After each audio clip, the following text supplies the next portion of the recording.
I'll drink to that. I hope you all drink. Everybody crack open a beer, alright? Let's get well, I know it's the end of the episode. I wish I would have told you this at the beginning of the episode.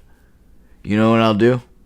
I'll take this portion of it, and I'll put it in the beginning of the episode. That'll work. So let's drink. What is up, guys? I am back in the office after spending the last 4 days at the Lakeland Regional Hospital. I've been revived twice in the last 48 hours. I've seen the face of God.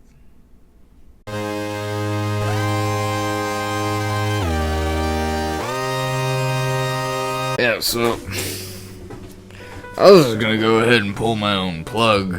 I was all the way up until I checked fantasy, and I realized, shit, I had another bye week this week. So I decided I could stick around for a couple more beers, if you know what I mean. Fuck. Tape. Oh. It's a good thing I got another one.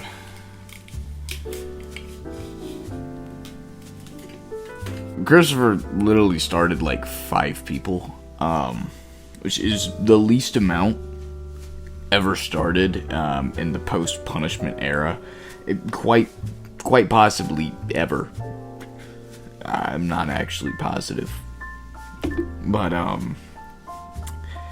he somehow did not score the least amount of points we've ever seen. He didn't even score the least amount of points we've seen this year. Good job, Timmy. My chair over. The mic's in the way. The whole studio's a fucking mess. I go out for 1 week and the whole thing falls apart. I think I speak for everyone when I say, am I fucking excited for the Week 14 matchup versus Timmy and Couch. This could be a sneak peek into the whole fucking toilet bowl we got going on. That is assuming Ben doesn't, of course, just lose to both of them and take that crown. It would. Can we mention how wild that he went from last place 2 years ago, and then Ben won the championship last year, and now Ben is once again within Vegas's favorites to go last again. I mean, what a fucking roller coaster this guy's fantasy life in general fantasy career is. So the only thing I really feel like noting from last week's games is that the Winmore report is finally over. Cody beat the fucking brakes off of Danny. So yeah, there's no remaining undefeated teams. So I guess that means those segments are done and we can look forward to something else. Like let's go look at the league standings because it's week 9 and I'm pretty sure if you're watching this and not in a fantasy league, you actually have no fucking idea what is happening in the league. So we have 8 4-4 teams, as well as 1 5-3 team, all fighting for 4 open spots in the playoffs. Cody and Danny are not completely safe with a 2-game lead and a 3-game lead, but they aren't necessarily considered to be in the fight as of right now. But if you take a look at the bottom of the standings, which is what we want to focus on right now, you'll see it is just as competitive of a race happening between Ben, Timmy, and Couch, who are all 2-5. The current last place right now is held by Couch, just based off of points. But as we all know, after Zach's crash out last year, the loser's bracket does count towards overall record in the eyes of Allah. So they have a lot of games left to break this tie and solidify one of them as the worst, or possibly one of the 4-4 teams. There's no saying what could happen right now. So Christopher sent a package to my house today, actually. I was under the assumption that it was a pipe bomb. So I made Caleb open it, and all we actually found was, we found this, DVD of NCAA Basketball 10. Inside of it is not the disc for NCAA 10, so as soon as, we figure out how to, broadcast this on a MacBook, we're gonna go ahead and show you the video that's on this silly little DVD.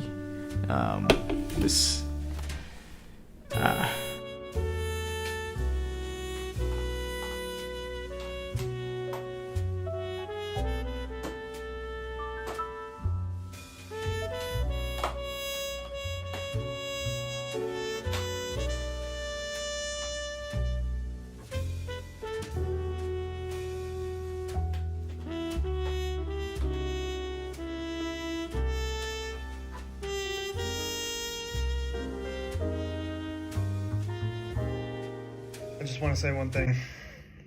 To the fans and rostered players of Team Dawes, I'm sorry. Extremely sorry. We were hoping for a third league championship. That was my goal, something the CBT League has never done here. But I promise you one thing. A lot of good will come out of this. You'll never see any manager in the entire league hawk waivers as hard as I will the rest of this season. And you will never see someone push his roster as hard as I will the rest of this season. And you will never see a team try to win the playoffs more than we will the rest of this season. God bless. So that was beautiful. And you know what? I promise to stop calling Fennell a communist cheater, even though he is actually very much both the.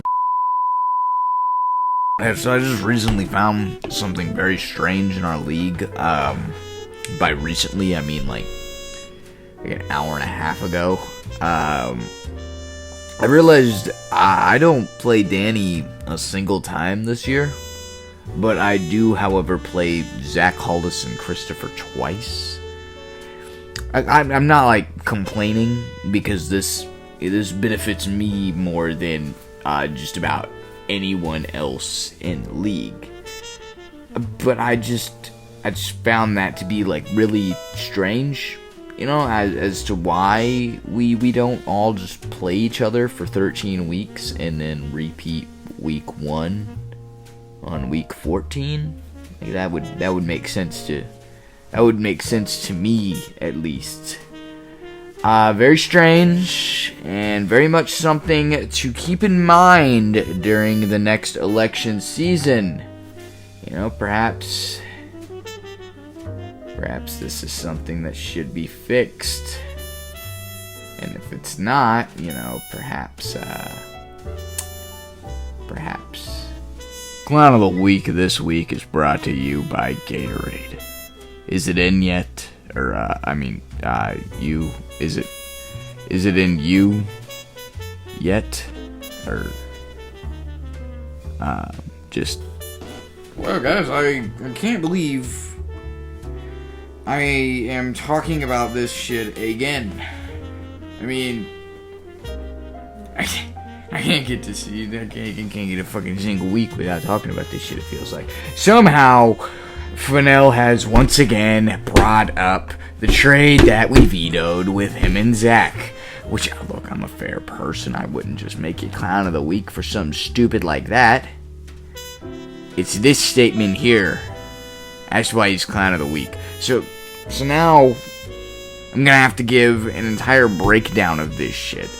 Because y'all motherfuckers keep making me do math, which is upsetting me.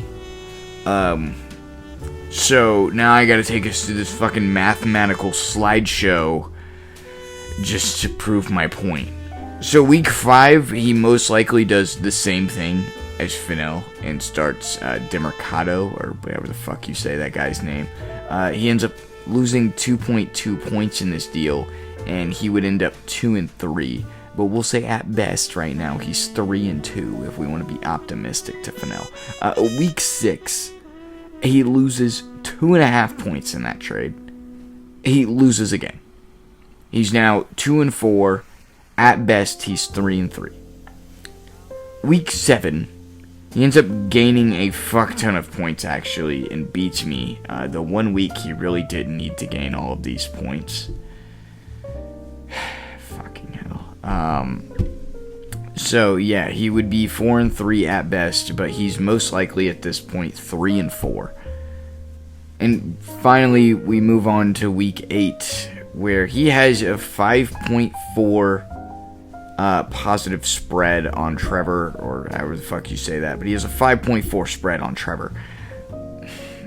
If he had made this trade, Carter is no longer on the Arizona roster. DiMaccardo, or whatever the fuck you say his name, scored 0.1 points. So he ends up losing 16.7 points if he makes that trade, which puts him at 3-5. And will even be nice, he had Trey Henderson on his bench. So he would have started Trey Henderson because he would have had to. He scored 5.5. So what does that put him, like, at 11.2 negative? He still loses to Trevor because of this. So he's most likely 3-5 if he makes the trade. But at absolute best, he's 4-4 in the exact same record after he makes the trade, which is pretty far off from 6-2 if you ask me. You know, if you're asking me, 4-4, 3-5, that just ain't 6-2, you know. You deserve this, Fennell. And you deserve the veto. And you deserve every clown.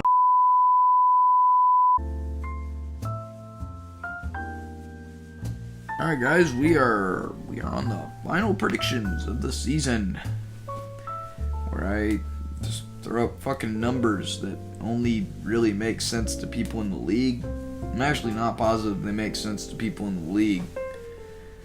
They barely make sense to me. But hey, you know, whatever.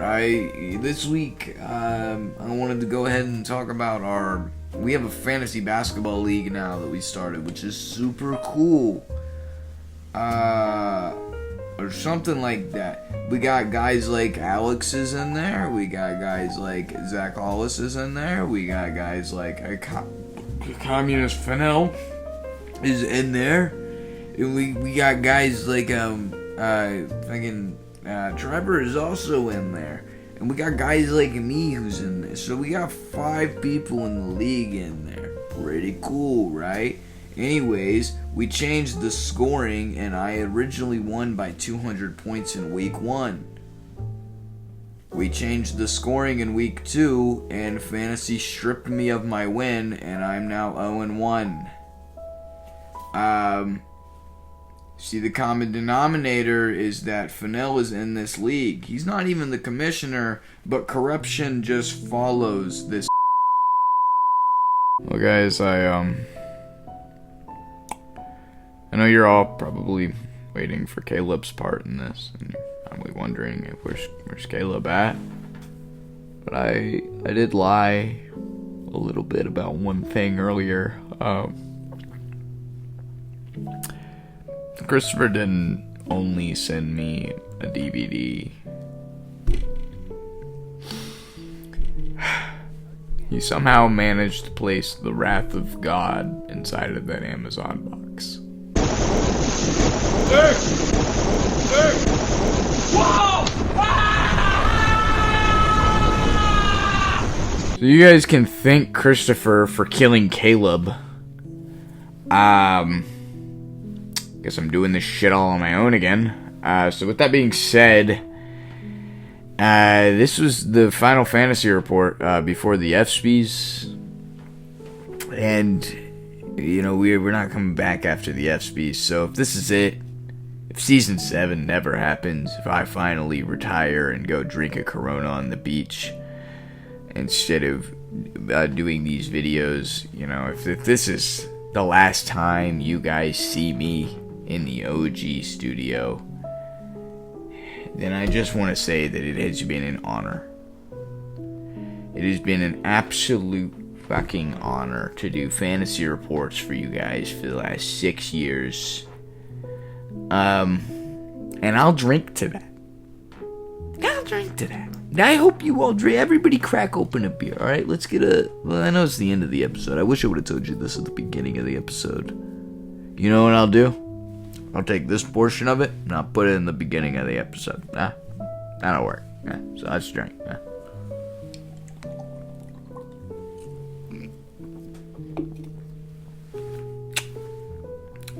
Let's go ahead and all say it together now, boys.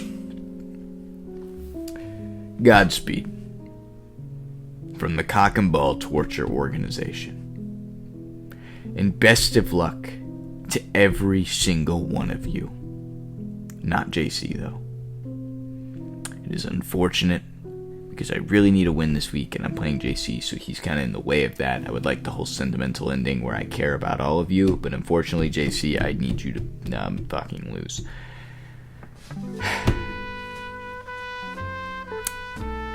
I guess that's it. Derek Winninger, reporting for ENN, signing out. Fucking shit. Whoa. This was a funny idea all year, but now I gotta take all this shit off of my fucking wall. There's a lot of fucking tape on this wall.